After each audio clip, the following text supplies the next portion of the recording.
Okay, what we're going to learn today is it's a short video today because what we're going to be doing is much better done hands-on. So we're going to have two topics. One is transformation of data. And so you can follow along in your textbook. There's pages that do, but this is going to be much better learned in class. So what we're going to talk about is if we have a set of data, what happens if we add to it, subtract to it, multiply or divide every single data point by some number? What does that do to the shape, center, and spread? Remember that center we're talking about either the average or the median. Those are our measures of center. And measures of spread are either standard deviation or IQR. And for shape, remember we're generally talking either symmetric or skewed, be it left or right skewed. So let's say these are, this is some data set that we're studying here. The data set in question here was a Australian classroom that had switched to the metric system and was guessing how wide their classroom was.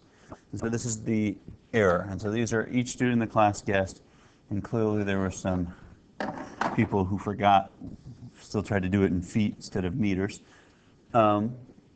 So what would happen if we added some value to every single point on the data set? And what we would see is it would shift all the data points to the right. And so if this had been the center on the first one, this would be the center on the new one, and that distance would be what we had added. What's interesting is if, like say, the IQR was from here to here, then the IQR of the new one is going to be from here to here. So the IQR is not going to change. And what we'll see is the standard deviation won't change either. So when we add a constant to every single point of a data set, it changes the measure of center. But it does not affect the shape or the measures of spread. On the other hand, if we take that same data set and we multiply everything in it by something, it spreads it out. Now, the center is shifted, but also we can see that the spread has shifted as well. And so it will take the original measure of center and multiply it by b. It does not affect the shape. If we look, we have a right skewed distribution and we have a right skewed distribution. So the shape is not affected, but it has been more spread out. So, like I said, we're going to go over this a lot more in class. I just wanted to introduce these ideas and give you some visual representation of it before we did it. The other thing we need to talk about is a density curve. So as we talked about last unit, you always have to plot your data. You cannot just look at summary statistics. We're looking for, the overall pattern, right? And when we describe it, we're going to use SUX, shape, center, spread, and remember. And then the shape is going to determine which center and spread we're going to use. If it's skewed, in a skewed distribution, we're going to use median and IQR. And in a symmetric distribution, we're going to use average and standard deviation. These are always handcuffed. So if you're using median, you should use IQR. If you're using average, you should use standard deviation. You shouldn't use one and then the other. And then lastly, we're going to talk about anything unusual. Is it bimodal? Are there outliers? Are there gaps in the data set? And then we are going to, then we'll calculate the numeric, and we'll use either this or this depending on the shape of the graph. So now, next up we have a density curve. And we've kind of hinted at this. I hinted at this even a few slides ago, where I drew in these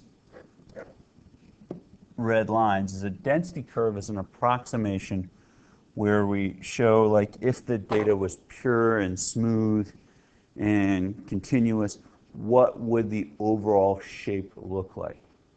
Now, the interesting thing is when we draw a density curve, the area under the curve is always 1. And this is the big deal, is that the area under the curve is 1, because the density curve basically at any point is the percent of the population that has that value. So if we add up all the people in the population, it adds up to 100% or 1. A density curve describes the, for my calculus people, this will make a lot more sense later in the year. A density curve describes the overall pattern of the distribution. So here are data sets that we have, and here are the density curves that we have. Here's a nice symmetric and what would appear to be approximately normal distribution here. And here we have a slightly right-skewed distribution. And what we're saying when we do a density curve is, if we look at this one over here, is that we're saying that, like, in the density curve, the area under here is going to be the percentage of values between 2 and 4. And this scale is actually, shouldn't be, if we're doing a density curve, it should always be a relative frequency, which is what we see over here. And you'll rarely see them go up over 0.4, 0.5, because the entire area under the density curve will always add up to 1, because it represents the entire population. And we'll play a little bit about that. A density curve is a approximation. No data set exactly fits in it. It's a smoothed out curve. The main thing is that it's easy to use and accurate enough for practical use, because there's going to be some really useful practical applications we're going to get into. Basically, density curves are going to be what we use for almost all of our statistical approximations, predictions, and significance testing. And the question is, they don't have to be perfect, they just have to be they have to be close. So here is the Iowa test of basic skills in battery. I think you took this test in 7th or 8th grade. And they did a vocabulary. And once again, you can see it's not perfect. Like, this bar is a little low, this bar is a little high. And, you know, but overall, it's fitting this nice standard.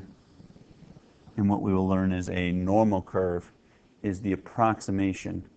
And if we can get the equation of this density curve, then we can make predictions about any point on it. And that's what we'll be getting into next class. The cool thing about a density curve, and you can do this we may do this in class if we have time, I don't know, it's going to be tight, is that if you cut one out in cardboard and you calculate the mean will always be the balance point. If you can balance, you can always balance on the mean. The median is the center of gravity. It's a little bit more complicated. It has to do with spinning. If you went up the midpoint of the median and you spun it, it would spin, be perfectly balanced. And remember, the tail pulls the mean away from the median. So what you should have by the end of next class, what you should be able to do is know how to find the percentile and the z-score of a value. Understand how to read an ogive, which is a cumulative relative frequency graph. Understand the effects of transforming data. And then understand what the basic ideas behind a density curve is. That's it, and I will see everybody next class.